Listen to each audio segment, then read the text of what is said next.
আজ মাতৃদিবস। স্বয়ং জগৎ মাতা মা শারদা সন্তানের মনের দুর্বলতা দূর করার জন্য কি উপায় বলেছিলেন আজকে তাই আলোচনা করব এই ভিডিওতে। মায়ের এক মন্ত্রশিষ্য ছিলেন মুকুন্দ বিহারী সাহা। তিনি প্রথমে ঢাকায় থাকতেন, পরবর্তীকালে আমাদের মাস্টারমশাই অর্থাৎ শ্রীমর সাথে যোগাযোগ হয়। তারপর বেলুড় মঠে যান, তারপর মা শারদার কাছে যান বাগবাজারে। এইভাবে তিনি রামকৃষ্ণ পরিমণ্ডলের সাথে জড়িয়ে পড়েন। তো একদিন তিনি মাকে জিজ্ঞাসা করলেন যে মা, তাহলে আমি এখন কি করব?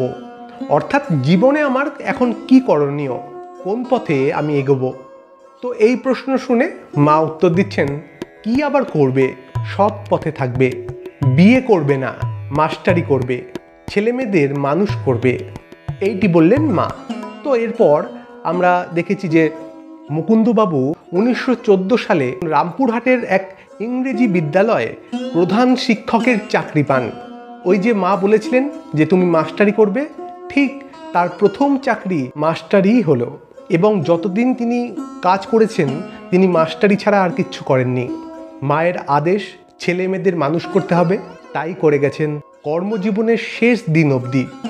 কিন্তু মা তো বলেছিলেন যে বিয়ে করবে না, কিন্তু ওনার মনের মধ্যে সংসারের প্রতি মাঝে মাঝে টান আসতো, সংসার করার স্বাদ জাগত মনের মধ্যে।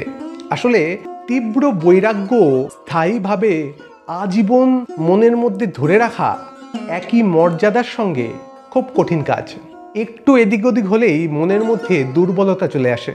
তাই মুকুন্দবাবুর মনের মধ্যেও সংসার করার স্বাদ মাঝে মাঝে দেখা দিত। তো তিনি সেটিকে খুব একটা গুরুত্ব দিতেন না, ওইভাবেই দিন কাটছিল। তো এক সময় হলো এক সমস্যা, এক কন্যার সাথে ওনার বিবাহের প্রস্তাব আসে।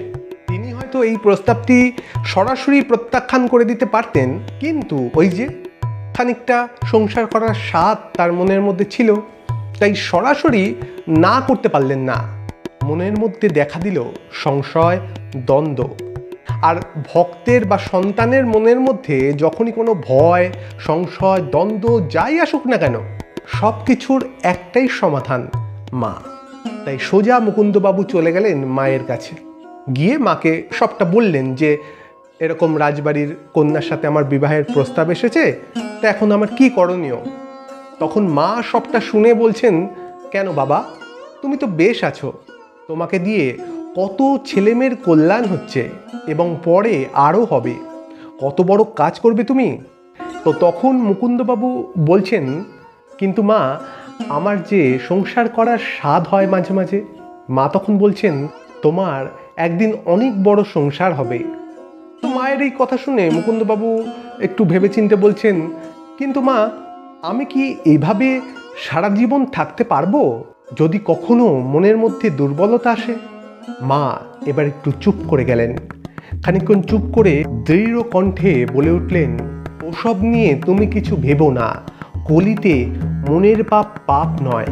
যখনই মনের মধ্যে কোনো দুর্বলতা আসবে তুমি ঠাকুরকে স্মরণ করবে, আমাকে ভাববে, আমি মা, আমি আছি। এই শুনে মনের সমস্ত দ্বন্দ্ব, দুর্বলতা, সংশয় সমস্ত কিছু কেটে গেল মুকুন্দবাবুর। এবং তিনি তার শেষ বয়সে লিখছেন যে আমি সারা জীবন ওই দুজনকে অর্থাৎ ঠাকুর এবং শ্রীমাকে আশ্রয় করে কাটিয়ে দিতে পারলাম, এবং আমি মনে প্রাণে বিশ্বাস করি যে মায়ের আশীর্বাদে এই পৃথিবীতে কেউ কখনো আমার কোনো ক্ষতি করতে পারবে না। এমন অটুট তার বিশ্বাস।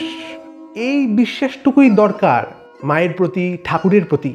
তাহলেই মনের দুর্বলতার আর কোনো সুযোগ থাকে না তোমার কোনো ক্ষতি করে। কিসের দুর্বলতা, কিসের সংশয়, কিসের দ্বন্দ্ব? মা আছেন, ঠাকুর আছেন, এইটি বোধ হলেই সব হয়। আজ এটুকুই, আবার দেখা হবে অন্য কোনো ভিডিওতে। ভালো থাকবেন, ধন্যবাদ।